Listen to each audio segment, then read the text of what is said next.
Hi friends, welcome back to our channel.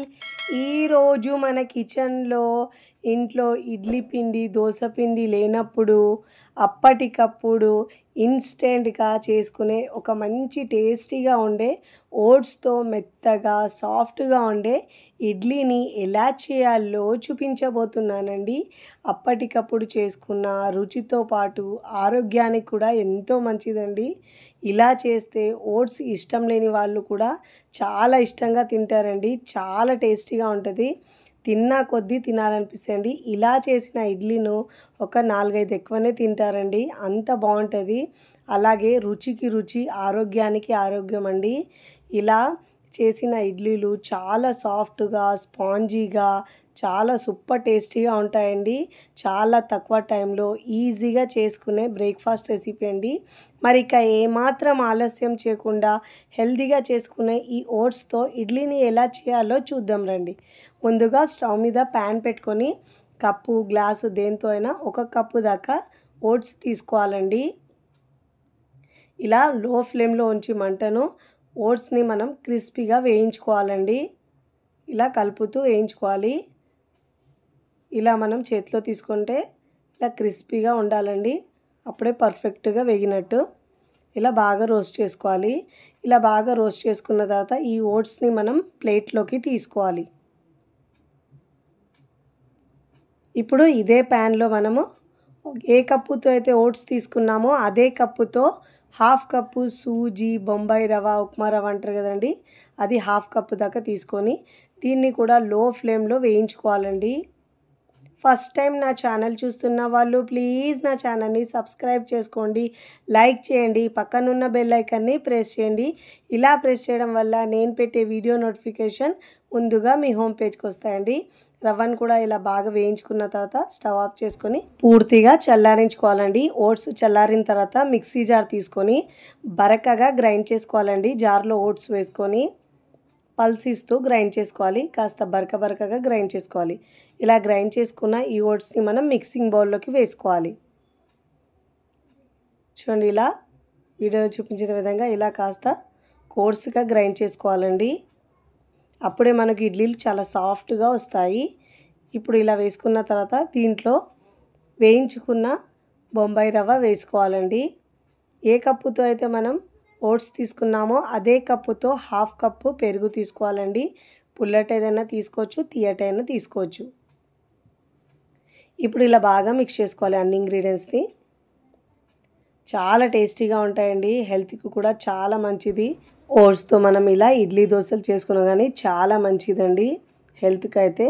ఇప్పుడు కొద్దిగా water వేసుకుంటూ ఇడ్లీ కన్సిస్టెన్సీ ఎలా ఉంటుందో అలా మిక్స్ చేసుకోవాలండి. ఒకటేసారి వాటర్ ఎక్కువ వేస్తే పిండి పల్చగా అయిపోతుంది. అందుకే కొద్దిగా వాటర్ వేస్తూ మిక్స్ చేసుకోవాలండి. కొద్దిగా వాటర్ వేస్తూ మిక్స్ చేసుకోవాలి. చాలా సాఫ్ట్గా వస్తాయండి, మృదువుగా ఉంటాయి ఇడ్లీలు అయితే. ఇప్పుడు ఇలా బాగా మిక్స్ చేసుకోవాలి. కన్సిస్టెన్సీ మరీ హార్డ్గా కాకుండా మరీ పల్చగా కాకుండా వీడియోలో చూపించిన విధంగా ఉండాలండి.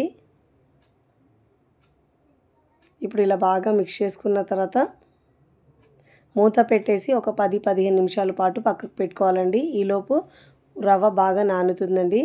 10 నిమిషాల తర్వాత చూపిస్తున్నాను. రవ్వ బాగా నానింది కదండి, బాగా నానింది రవ్వ. ఇప్పుడు దీంట్లో మనం కొద్దిగా వాటర్ వేసుకుంటూ ఇడ్లీ పిండికి ఎలా ఉంటుందో కన్సిస్టెన్సీ అదే విధంగా కలుపుకోవాలండి. కొద్దిగా వాటర్ వేస్తూ పిండిని మిక్స్ చేసుకోవాలి. ఇలా పిండిని గట్టిగా మిక్స్ చేసుకున్న తర్వాత నేను ఇక్కడ సన్నగా తరిగిన క్యారెట్ 1 కప్పు దాకా తీసుకున్నానండి. కొత్తిమీర 1/2 కప్పు దాకా తీసుకున్నాను. కరివేపాకు 9 నుంచి 10 దాకా ఆకులు తీసుకొని కట్ చేసుకొని వేసుకున్నానండి. పచ్చిమిరపకాయలు 2 నుంచి 3 సన్నగా కట్ చేసుకొని వేసుకోవాలండి.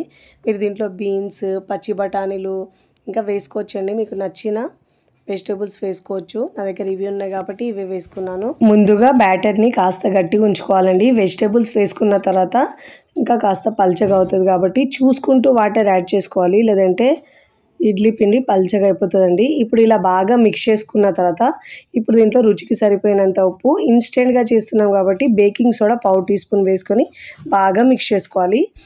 ఇప్పుడు ఇలా పిండిని మిక్స్ చేసుకున్న తర్వాత ఇక్కడ నేను ఇడ్లీ ప్లేట్ తీసుకున్నానండి. ముందుగా ఇలా నెయ్యి లేదంటే ఆయిల్తో గ్రీస్ చేసుకోవాలి. మీకు నచ్చిన దాంతో ఇలా ఆయిల్ని అప్లై చేసుకోవాలండి. ఇలా అప్లై చేసుకున్న తర్వాత ముందుగా రెడీ చేసుకున్న ఓట్స్ బ్యాటర్ని ప్లేట్లో వేసుకోవాలండి. ఇలా చాలా టేస్టీగా ఉంటాయండి. హెల్తీ ఇడ్లీలండి.